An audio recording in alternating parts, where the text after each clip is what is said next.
ইরানের বিরুদ্ধে সামরিক অভিযানের অংশ হিসেবে এবার চালকবিহীন ড্রোন স্পিডবোট মোতায়েন করেছে যুক্তরাষ্ট্র। শুক্রবার মার্কিন প্রতিরক্ষা সদর দপ্তরের বরাত দিয়ে বার্তা সংস্থা রয়টার্স এ তথ্য জানিয়েছে।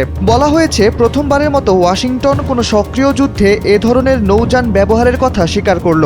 ইউক্রেন যুদ্ধে বিস্ফোরকবাহী এই নৌযানগুলো দিয়ে রাশিয়ার কৃষ্ণসাগরীয় নৌবহরের ব্যাপক ক্ষয়ক্ষতি হওয়ার পর চালকবিহীন এই অস্ত্রগুলো আলোচনায় আসে। এর আগে এসব নৌযান মোতায়েনের খবর কোথাও প্রকাশিত হয়নি।